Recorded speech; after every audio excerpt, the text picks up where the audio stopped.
തടയാൻ ചെന്ന ഇളയ മകനും അഖിലയുടെ കോപത്തിനിരയായി വെടിയേറ്റു വീഴുന്നു.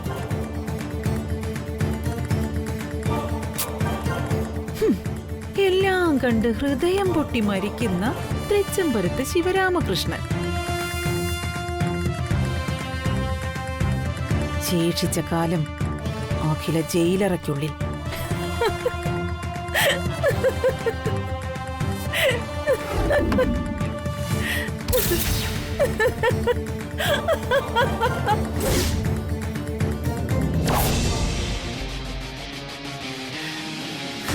പിന്നെ നീ ആ വിലാസിനി, തൃച്ചംബരത്തെ മഹാറാണി.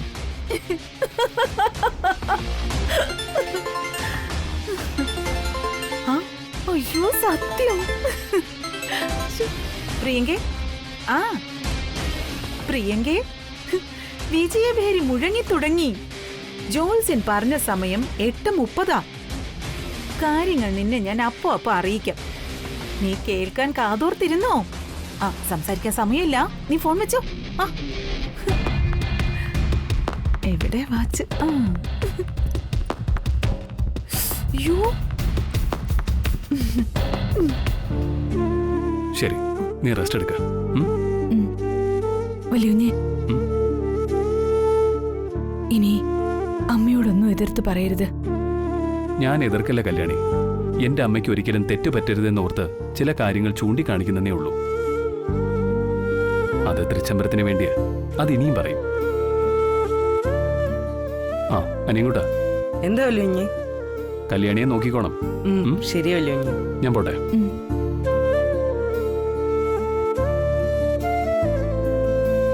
ചേച്ചി പോയി റെസ്റ്റ് എടുക്ക്.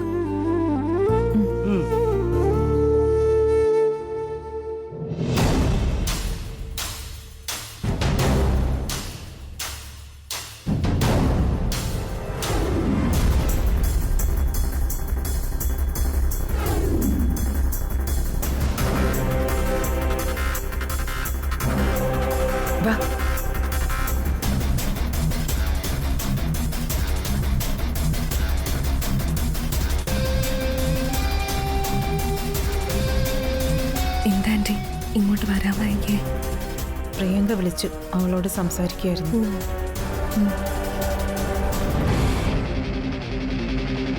എന്റെ വിളപ്പുറത്തമ്മേ, ദേവി അരുതാത്തതൊന്നും വരുത്തല്ലേ, കാത്തോളേ.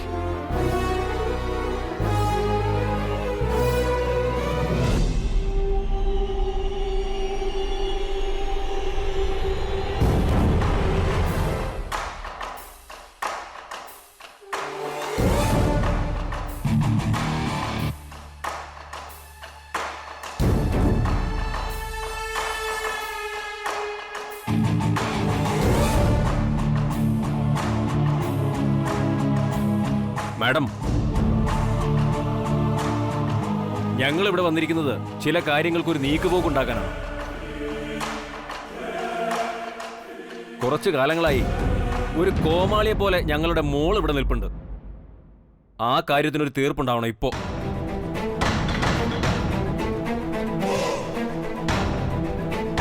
അതെ, ഞങ്ങൾക്ക് ആരുടെ ഉറപ്പല്ല വേണ്ടത്. അവളുടെ കഴുത്തിലൊരു താലിയാണ്. ഇന്നിപ്പോ അതിനൊരു ഉറപ്പ് കിട്ടണം ഞങ്ങൾക്ക്.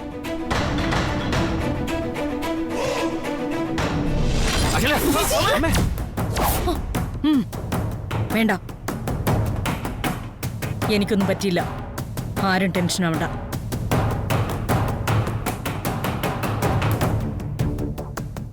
ഈശ്വരാ, തല പൊട്ടിത്തെറിച്ചെങ്കിൽ ഈ ദുരിതം ഒന്ന് തീർന്നു കിട്ടുമെന്ന് വിചാരിച്ചപ്പോ അതും വഴിമാറിപ്പോയി.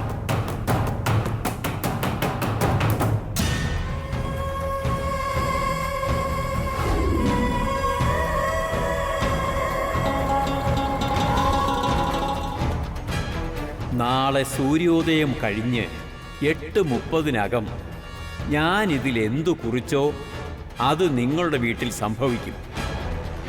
8:30 കഴിഞ്ഞേ ഈ കവർ പൊട്ടിക്കാവൂ. ഞാൻ ഈ കുറിപ്പിൽ എഴുതിയിരിക്കുന്ന സംഭവം നടന്നാൽ ജാതകങ്ങളുടെ കാര്യത്തിൽ ഞാൻ പറഞ്ഞത് സത്യമാണെന്ന് നിങ്ങൾക്ക് മനസ്സിലാകുമല്ലോ.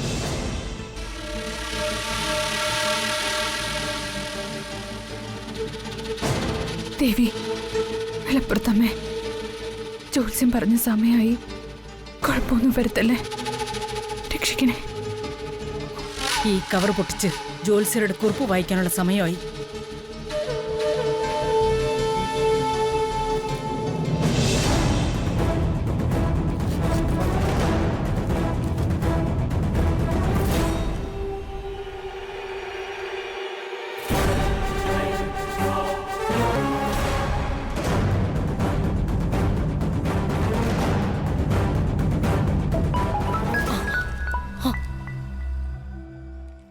Hello, Akhilandeshwari here.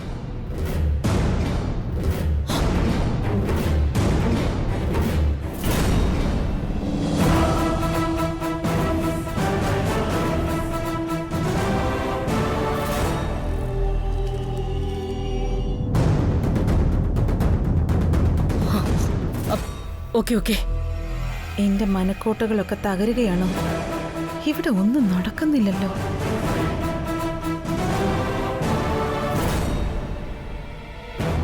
അഖില, എന്താ? ഞാൻ പറയാം. ആ, ഇന്ന് രാവിലെ 8:30 മുൻപ് ബിസിനസ്സിൽ വൻ നഷ്ടമുണ്ടാകുമെന്നായിരുന്നു ആ ജോൽസിന്റെ കുറിപ്പടി. ഇപ്പൊ മാനേജറെ വിളിച്ചത്. മാനേജർ പറഞ്ഞത് പുതിയ പ്രോഡക്റ്റിൽ നമ്മൾ അസൂയാവഹമായ ലാഭം നേടിയെന്ന.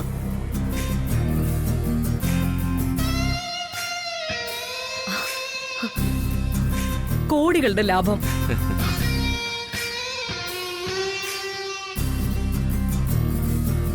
ജോത്സന്മാരും കള്ളന്മാരും ഉണ്ടാവുമെന്ന് ഇപ്പൊ എല്ലാവർക്കും ബോധമായിട്ടുണ്ടാവുമല്ലോ.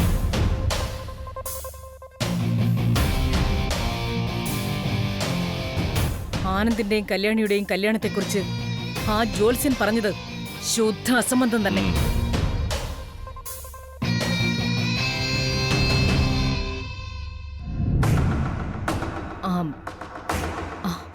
കല്യാണി എവിടെ? ചേച്ചി, ജോത്സ്യര് പറഞ്ഞത് നടക്കുകയോ നടക്കാതെയോ പോട്ടെ, പക്ഷേ കല്യാണിയെ പറ്റി ഞാൻ പറഞ്ഞത്. ഞാൻ മാനസികമായി അല്പം തകർന്നിരുന്നപ്പോ എന്റെ മനസ്സിലേക്ക് വിഷം കുത്തിവെച്ചവളാ നീ. ഇപ്പൊ അങ്ങനെയായോ? ഇനി ഇത്തരം തന്ത്രങ്ങളുമായി എന്റെ മുമ്പിലേക്ക് വന്നാൽ സ്വന്തവും ബന്ധവും ഒന്നും നോക്കില്ല ഞാൻ. മുറിക്കാനുള്ളത് മുറിച്ചു തന്നെ കളയും.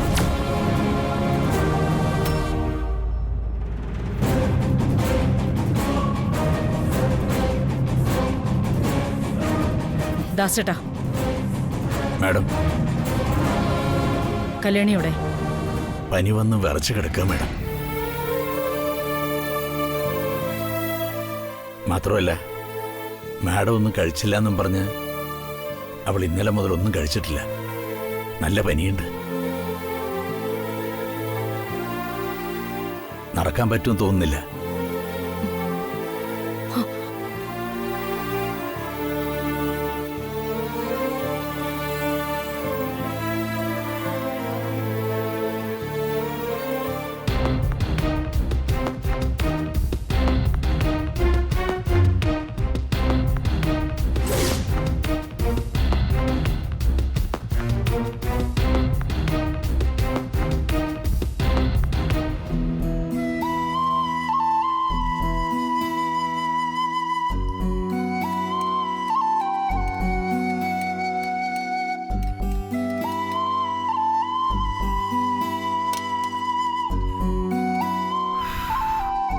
ചേച്ചി, ദാ കഞ്ഞി കുടിക്കും.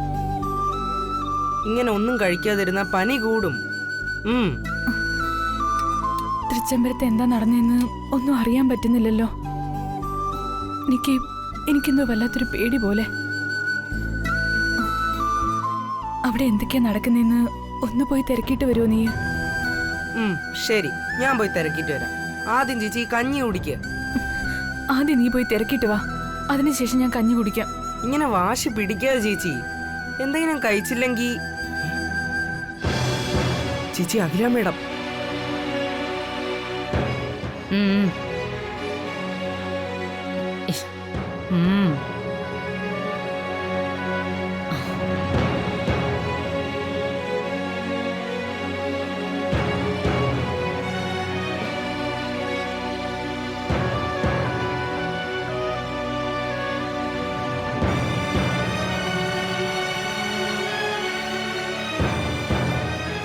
ഞാൻ ജലപാനം പോലും കഴിക്കില്ല എന്ന് വ്രതം എടുത്തപ്പോ നീയും പട്ടിണിയായിരുന്നു കല്യാണി. എന്താ കല്യാണി, നീ എന്താ ഇങ്ങനെ? ജോത്സ്യം പറഞ്ഞ കാര്യത്തിൽ എനിക്കൊരു തെറ്റുപറ്റി. ജോത്സ്യന്റെ വാക്കുകൾ എന്നെ തെറ്റിദ്ധരിപ്പിച്ചു.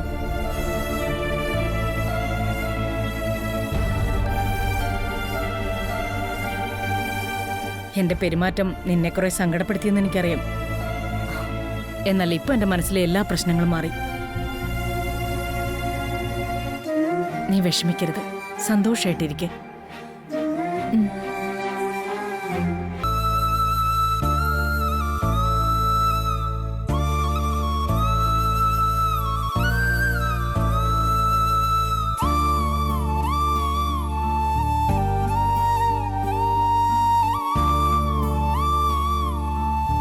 ചേച്ചി, മേഡം പറഞ്ഞതല്ലേ, ഇനിയെങ്കിലും ഈ കഞ്ഞി കുടിക്കുക. കഞ്ഞിങ്ങെടുക്ക.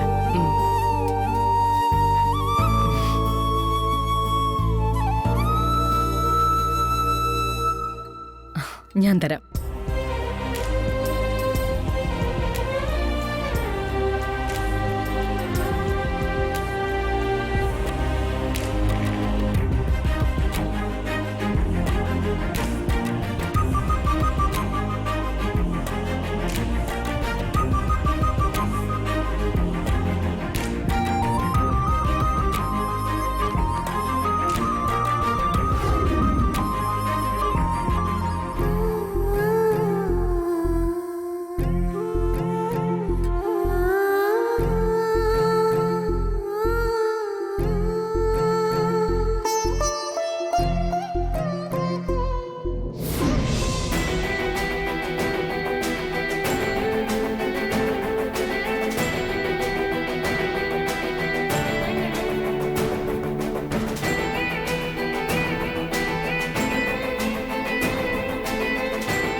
മൂന്നുപേരും ചിന്തിച്ച് കൊഴിഞ്ഞു നിൽക്കുകയാണെന്നറിയാം. ഇതാണ് ആ ജോൾസിന് എഴുതിയ കുറിപ്പ്. ഈ കുറിപ്പിൽ ജോൾസിന് എന്താണ് എഴുതിയിരിക്കുന്നതെന്ന് നീ ഒന്ന് വായിച്ചോ.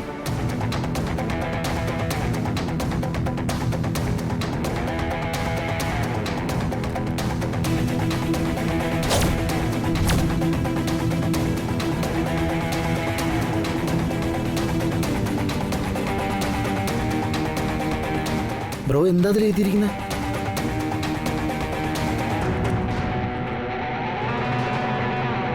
നാളെ രാവിലെ നിങ്ങളുടെ തലയ്ക്കൊരു അപകടം സംഭവിക്കും.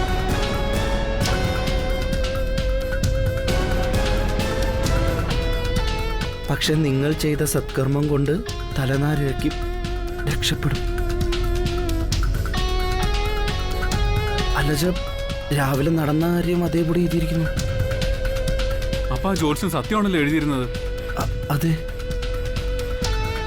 അച്ഛാ, ഇത് ജോത്സ്യൻ എഴുതിയതാണെങ്കിൽ രാവിലെ അമ്മയുടെ കയ്യിലുണ്ടായിരുന്ന പേപ്പറിൽ ബിസിനസ്സിൽ വൻ നഷ്ടങ്ങൾ ഉണ്ടാവും എന്നാണല്ലോ എഴുതിയിരുന്നത്. അപ്പൊ അതേത് കുറിപ്പ്? അത് ഞാൻ എഴുതി വെച്ചത്.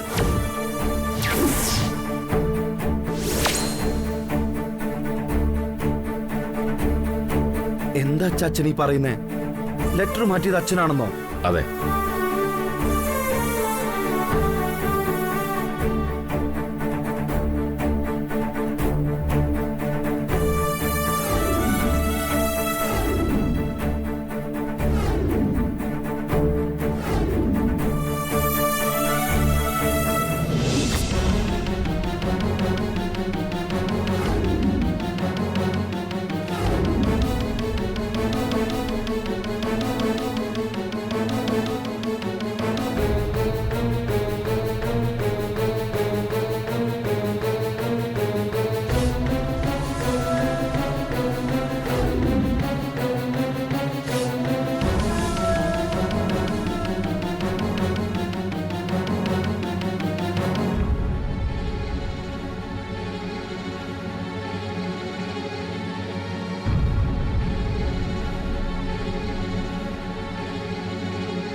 ജോൾസിനെ അന്വേഷിച്ചു പോയ കൂട്ടത്തിൽ ഒരു ലെറ്റർ പാഡ് കിട്ടിയത് നന്നായി.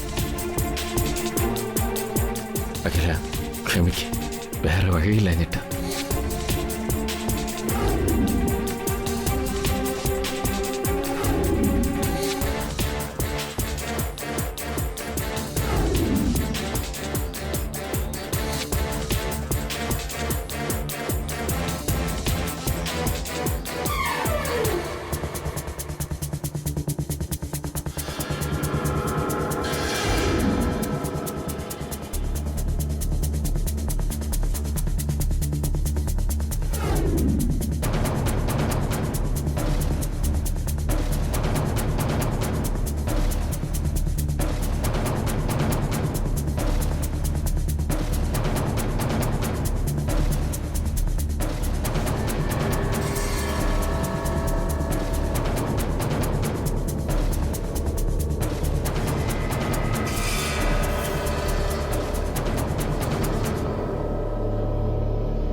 എനിക്കങ്ങനെ എഴുതേണ്ടി വന്നു. അങ്കിള് കുറിപ്പടി മാറ്റി, അതൊക്കെ. പക്ഷേ രാവിലെ കൃത്യസമയത്ത് തന്നെ ആ മാനേജർ വിളിച്ച് ബിസിനസ്സിൽ വലിയ ലാഭം ഉണ്ടായെന്ന് പറഞ്ഞു. അതെങ്ങനെ? അതാ എനിക്ക് മനസ്സിലാവാത്തെ. മാനേജറെ കൊണ്ട് കൃത്യം 8:30 വിളിപ്പിച്ചതും ഞാൻ തന്നെയാ. അച്ഛൻ എന്തൊക്കെ? അതെ ആനന്ദ്, എന്റെ മരുമകളുടെ ജീവൻ രക്ഷിക്കാൻ തൽക്കാലം എനിക്ക് ഇതേ വഴിയുണ്ടായിരുന്നുള്ളൂ. മകൻ താലി കെട്ടിയ പെണ്ണെ രക്ഷിക്കാൻ ഞാൻ താലി കെട്ടിയവളോട് എനിക്ക് കള്ളം ചെയ്യേണ്ടി വന്നു. അതൊരു വലിയ തെറ്റാണെന്ന് എനിക്ക് തോന്നുന്നില്ല.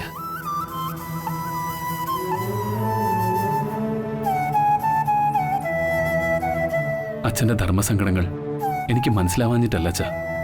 എന്താണ് അച്ഛാ, എന്റെയും കല്യാണിയുടെയും വിവാഹകാര്യം പറയാൻ അച്ഛന്റെ പിറന്നാൾ ദിവസം വരെ കാത്തിരിക്കുകയാണോ? അതച്ഛ, ഇക്കാര്യം അമ്മയോട് പറയാൻ ഇനി താമസിപ്പിക്കണോ? ഇനി എന്റെ പിറന്നാൾ ദിവസം എന്ന് പറഞ്ഞാൽ പോലും അഖില ഇത് അംഗീകരിച്ചു തരുമെന്നുള്ള വിശ്വാസം എനിക്ക് നഷ്ടപ്പെട്ടു.